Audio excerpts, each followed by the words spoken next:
A Woman's College from the Outside. Virginia Woolf was an English novelist and essayist regarded as one of the foremost modernist literary figures of the 20th century.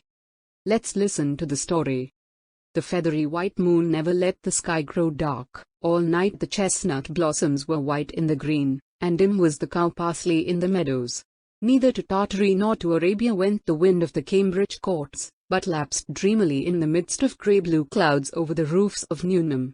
There, in the garden, if she needed space to wander, she might find it among the trees, and as none but women's faces could meet her face, she might unveil it blank, featureless, and gaze into rooms where at that hour, blank, featureless, eyelids white over eyes, ringless hands extended upon sheets, slept innumerable women.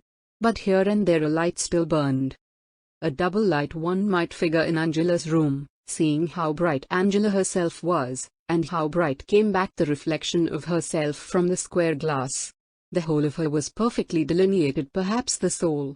For the glass held up an untrembling image, white and gold, red slippers, pale hair with blue stones in it, and never a ripple or shadow to break the smooth kiss of Angela and her reflection in the glass, as if she were glad to be Angela. Anyhow the moment was glad. The bright picture hung in the heart of night, the shrine hollowed in the nocturnal blackness. Strange indeed to have this visible proof of the rightness of things, this lily floating flawless upon time's pool, fearless, as if this was sufficient, this reflection.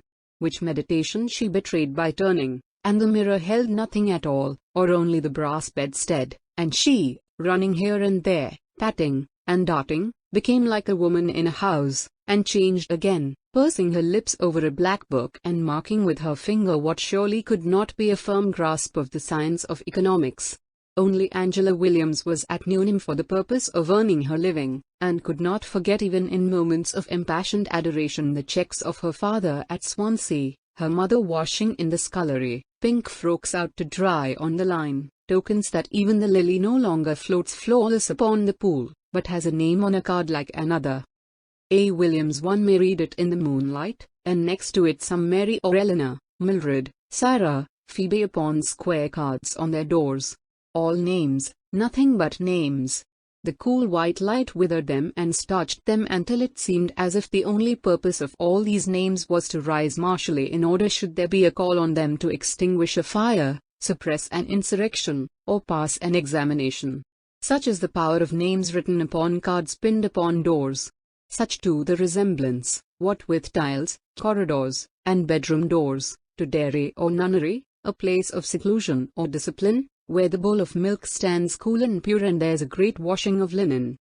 At that very moment soft laughter came from behind a door. A prim-voiced clock struck the hour 1, 2. Now if the clock were issuing his commands, they were disregarded. Fire, insurrection, examination, were all snowed under by laughter, or softly uprooted, the sound seeming to bubble up from the depths and gently waft away the hour, rules, discipline. The bed was strewn with cards. Sally was on the floor, Helena in the chair, good Bertha clasping her hands by the fireplace. A. Williams came in yawning. "Because it's utterly and intolerably damnable," said Helena. "Damnable," echoed Bertha. Then yawned. "We are not eunuchs.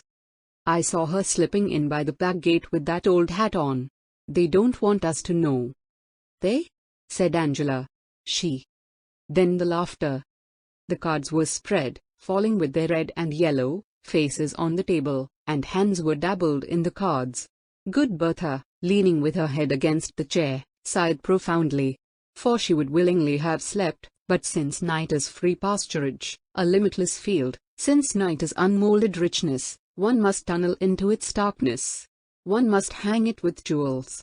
Night was shared in secret, day browsed on by the whole flock. The blinds were up. A mist was on the garden.